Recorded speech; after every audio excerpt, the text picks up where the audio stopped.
Mike, check. Justin Hunt, it's all happening. Happy Saturday, everybody. Thank you guys for rocking with me. I really appreciate it, and especially those who donated through the Cash App or through the link tree is priceless. And to my 2 new members, got 69 members, lucky 69. Big shout out to Kay LeBlanc and Xavier Carter. I'm blessed, I'm highly favored, and thank you guys for supporting what we're doing over here. Big show for you today on the weekend. First off, this 50 Cent Rick Ross stuff is so funny to me. It's been, at this point, funny for most of my life. 50 Cent and Rick Ross just won't stop. And, I think there's something noble. I think there's something noble about drawing a line in the sand. About drawing a line in the sand and saying, I don't care what is happening in the world. I don't care what year it is, election year, Olympic year. I don't care what Ray Gunn is doing during the breaking competition. I still don't like that man. And that is Rick Ross and 50 Cent. Okay, so 50 Cent was on $1 Million Worth of Game. And the question came up again. Why is this beef with Rick Ross going on so long? Now, people who watch this channel, we covered 50 Cent's Hollywood Reporter interview, and he talked about why he sided with Drake. He talked about his new production company in Baton Rouge. He talked about how he only performed at the Super Bowl because of Eminem. He talked about a lot of different things, okay? 50's got a lot of projects going on. He has a lot of endeavors going on. And so he's been doing press largely around his new OTT service and his production company in Baton Rouge. He's getting his Tyler Perry on. And so they asked him, why is this beef still going on with Rick Ross? And here's what 50 Cent said. Seen Ross take a shot at you a couple weeks ago about a girl that you're not even with no more. Oh, that's that. And then, what is it with you and Ross that's just been going on for so long? I explain this to you, right? Nothing else works for him outside of mentioning me. Nothing else works for him outside of mentioning me. 50, he's so petty. He's so dope with it. I mean, I think he's been doing great dropping essentially motivational books. He should write books on how to be petty because he is the petty king. When things get bad, you mention me, it gets covered further. You see TMZ and say, 50 Cent said this is going to be bad for Irv Gotti's career. I get covered across the board. Yeah. They get covered on the hip hop blogs. See, okay, all right, that's true. It's true. It's factual. I mean, 50 is a mogul, just like everybody that falls from the Dr. Dre, Jimmy Iovine family tree that got a chance to put out an album. But I don't like it when people throw shade at hip-hop blogs like that. I don't like that at all. And there has been a long trend of rappers doing that. They lean on the blogs, they lean on hip-hop to get up, to get on. I'm not saying 50 necessarily did that, but he definitely played the media game in the hip-hop media game in a very, very cunning way. He's on the cover of XXL magazine with Soulja Boy, covering his face because he really didn't want the full association. Whatever. But then they get to a point they don't want to talk to hip-hop at all. Now, I can't say that about 50. He's talking $1 million worth of game right now. But he's using that to deride Rick Ross. So it's facts. I just, that's not something, I don't think that's props. It's facts, but I don't think that's props. It is what it is. Yeah. And you watch because I have nothing else to say. You just see it happen periodically as it goes. Yeah. You see that big white elephant, that property he lives at? It costs more than the nightclubs. He's in the nightclubs. Yeah. We know what they can give you. They can't pay you more than they can pay you because the room can't hold enough people for them to give you the money to stay there. You can stay until you're a squatter, holding on to the leg of the chair that they move. But that's what it is. It's just a part of presentation. Yeah. Come on, bro. You can see this. You don't need me to say this. You know this. Yeah. Look at it. What kind of rich nigga cut his own grass? Why you out there cutting your own grass? See, that's what I'm saying about the petty stuff. What kind of rich ninja cuts his own grass? Why you out there cutting your own grass? I mean, you know, there is something to be respected about wanting to be a farmer. That's how I take Rick Ross's stuff. I take everything he does with his land, and I actually think that's kind of dope, to be honest. You know, but the way 50 frames it, it's so funny. What kind of rich nigga outside cut his own grass? Look at his face right now. You trying to save money, nigga? You don't want to pay for the lawn to get cut, huh? Let me ask you The this. AC broken in the motherfucker. Let me ask you this.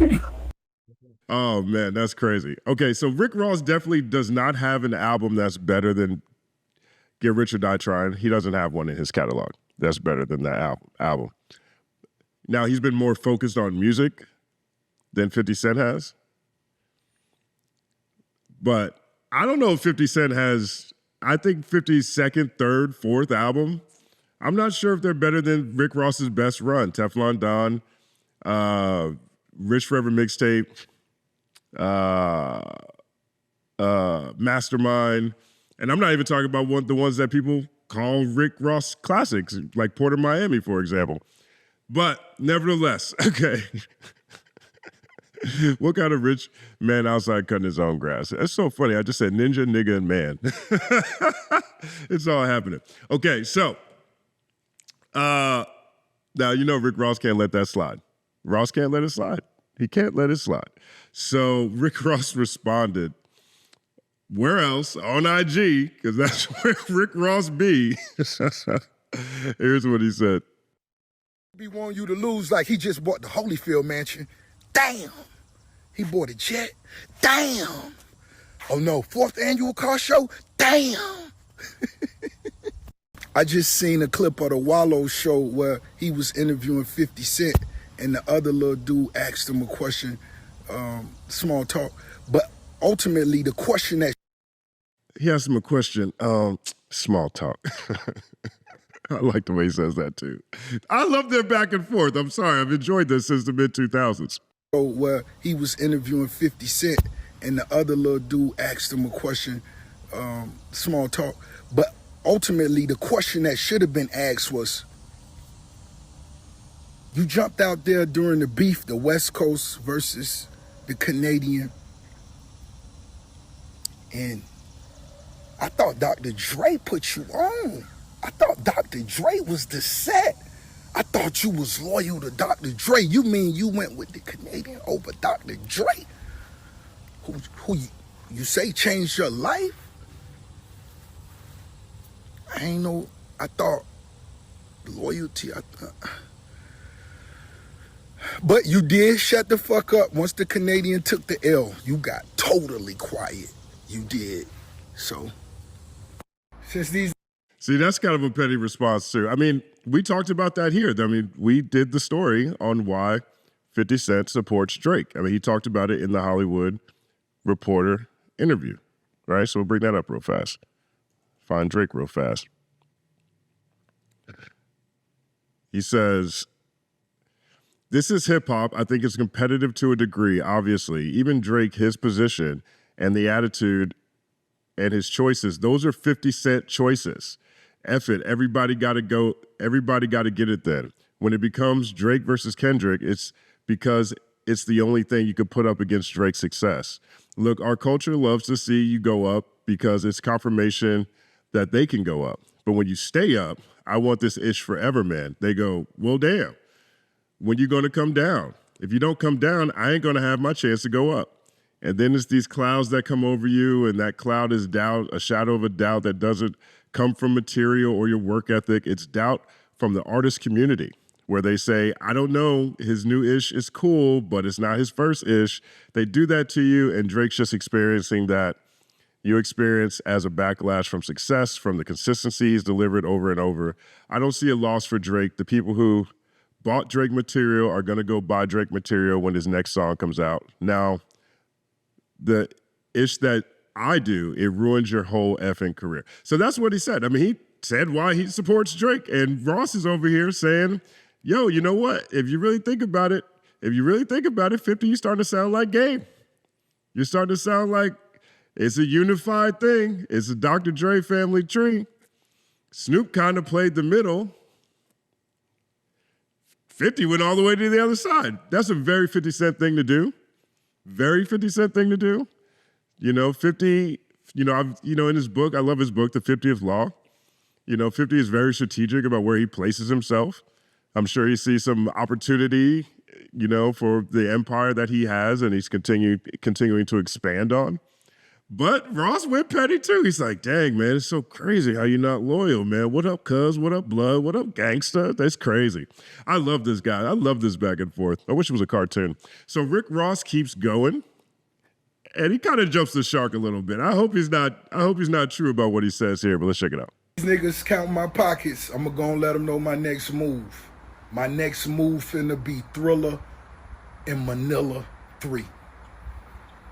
Mike Tyson versus Evander Holyfield 3. Once Tyson knock out Jake Paul, I'm going to get Tyson and Holyfield a fight in my front yard.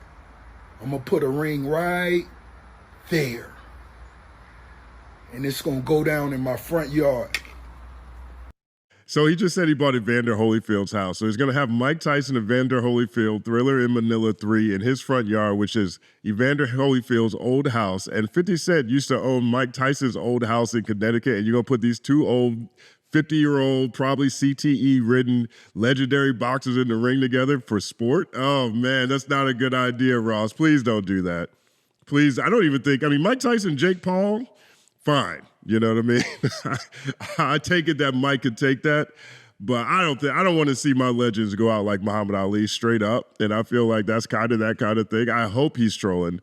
Hard body, but that's a lot of land. We'll see. I don't know if that's a flex. I don't think that's something 50 Cent's going to respect, but let's see what happens.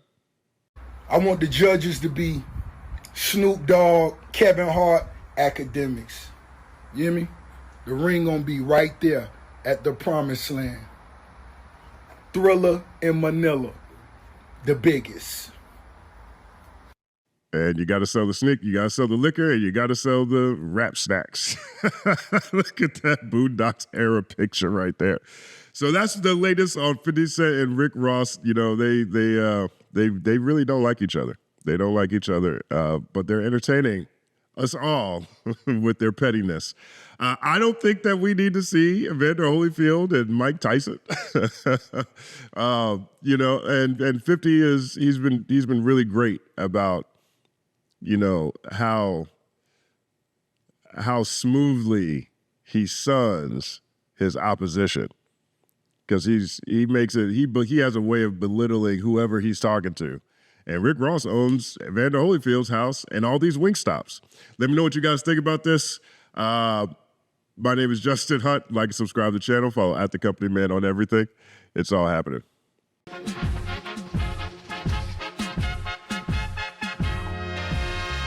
Justin Hunt is here, it's all happening.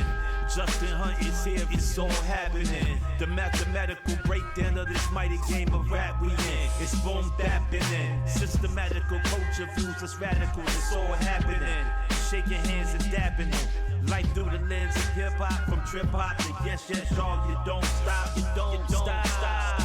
Justin Hunt is here, it's all happening. It's all happening, yes, it's all happening. Justin Hunt is here, it's all happening. It's all happening, yes, it's all happening.